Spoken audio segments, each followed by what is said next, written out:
ഓക്കെയാണ്, കുഴപ്പമൊന്നുമില്ല. ഡിസ്ചാർജ് ആയി, ഓക്കെയാണ്. ഇപ്പൊ വന്ന് പറഞ്ഞു പോവാന്ന് പറഞ്ഞു. മാം ചില ഫ്ലോ ഉണ്ട്.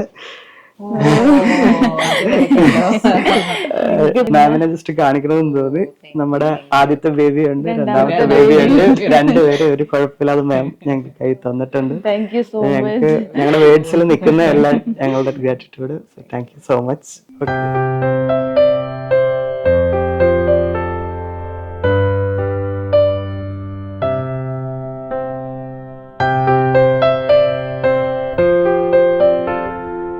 ഹായ്, എൻ്റെ പേര് അതുൽ. ഇതെൻ്റെ വൈഫ് വിദ്യ. ഞാൻ ഇൻഫോ പാർക്കിൽ TCSൽ വർക്ക് ചെയ്യുകയാണ്. കൂടാതെ ഒരു DJ ആർട്ടിസ്റ്റ് കൂടെയാണ്. അപ്പോൾ റീസെൻ്റ്ലി ഞങ്ങൾക്കൊരു ചെറിയ സന്തോഷം ഉണ്ടായി. ലൈക്ക് ഞങ്ങളുടെ സെക്കൻഡ് ബേബിയുടെ ഡെലിവറി ഇവിടെ ലേക്ക് ഷോർ ഹോസ്പിറ്റലായിരുന്നു അണ്ടർ സ്മിത മാം.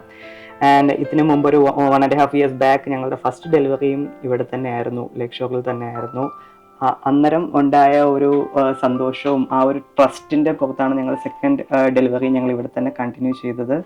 ഒരു സ്റ്റോറി ലൈൻ പറയുകയാണെങ്കിൽ, ആദ്യമേ വന്നപ്പോൾ ഫസ്റ്റ് ബേബിയുടെ ടൈമിൽ ചെറിയൊരു കോംപ്ലിക്കേഷൻ ആ ഒരു ബേബിയുടെ ബർത്തിനൊക്കെ ഉണ്ടായി. പക്ഷെ അതിൽ നിന്ന് ഞങ്ങൾക്ക് കണ്ടിന്യൂഡ് ആയിട്ട് കിട്ടിക്കഴിഞ്ഞ ആ ഒരു പീഡിയാട്രിക് ട്രീറ്റ്മെൻറ്റും നിർമ്മല മാമിൻ്റെ ഗൈഡൻസിൽ കിട്ടിക്കഴിഞ്ഞ ട്രീറ്റ്മെൻറ്റും എല്ലാം ഞങ്ങൾക്ക് ഭയങ്കര ട്രസ്റ്റായി ഒരു ലേക്ക് ഷോറിലോട്ട്.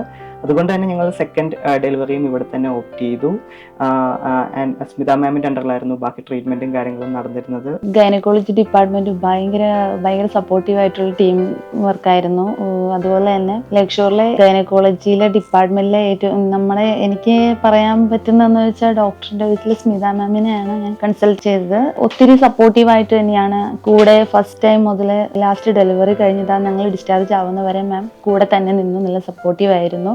ലേക്ക് ഷോറിനെ പറ്റി പറയുകയാണെങ്കിൽ എനിക്ക് ചില കാര്യങ്ങൾ ഫീൽ ചെയ്തതെന്ന് പറഞ്ഞു കഴിഞ്ഞാൽ, നമുക്ക് ഓരോരുത്തർക്കും ഓരോ എക്സ്പെക്ടേഷൻ ഉണ്ടാവും. എങ്ങനെയായിരിക്കണം ആ ഒരു ഓപ്പറേഷൻ അല്ലെങ്കിൽ ആ ഒരു കാര്യങ്ങൾ തീരുക എന്നുള്ള ആ ഒരു സിറ്റുവേഷൻ. ഇതൊരു ഫേസ് ആണല്ലോ, ഒരു ഫേസ് ഓഫ് ലൈഫ് ആണല്ലോ നമ്മൾ ഈ ഒരു ഡെലിവറി എന്നൊക്കെ പറയുന്നത്. അപ്പോൾ ആ ഒരു ഫേസ് ഓഫ് ലൈഫ് എങ്ങനെ ആയിരിക്കണം എന്നൊക്കെ ഒരു എക്സ്പെക്ടേഷൻ നമുക്ക് ഓരോരുത്തർക്കും ഉണ്ടാവും. ബട്ട് ചില മൂമെന്റ്സിൽ ഈ ഒരു എക്സ്പെക്ടേഷൻ ആക്ച്വലി ബിയോണ്ട് ലേക്ക് ഷോറിൽ എനിക്ക് മീറ്റ് ചെയ്യുന്നുണ്ട് എന്നുള്ള കാര്യമാണ് വളരെ ഒരു കൗതുകകരമായിട്ട് ഫീൽ ചെയ്തത്. പല കാര്യങ്ങളും നമ്മൾ വിചാരിക്കുന്നതിലും അപ്പുറത്ത് അവർ പല കാര്യങ്ങളും അറിഞ്ഞ് നമുക്ക് വേണ്ടി ചെയ്തു തരികയും നമുക്ക് വേണ്ടിയിട്ട് ഫ്ലെക്സിബിൾ ആയിട്ട് പല കാര്യങ്ങൾ ഒരുക്കി തരികയും even staff everyone, like from nursing department to every departments, അത് ആ ഒരു കെയർ ഞങ്ങൾക്ക് ശരിക്കും ഫീൽ ചെയ്തിട്ടുണ്ടായി. റൂമിൽ വെച്ചിട്ടാണേലും നല്ല കെയറിങ് ആയിരുന്നു, അത് പറയാതിരിക്കാൻ വയ്യ.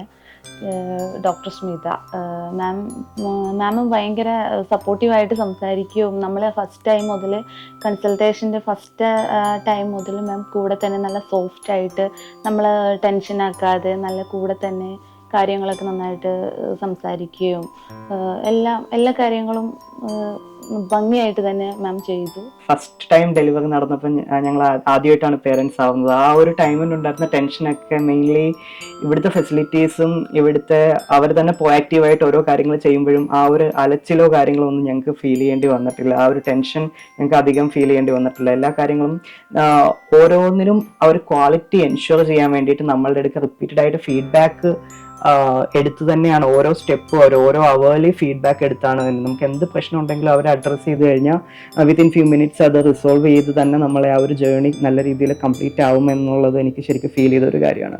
So thank you so much the entire management of lake shore. Thank you so much Smitha ma'am and Nirmala ma'am.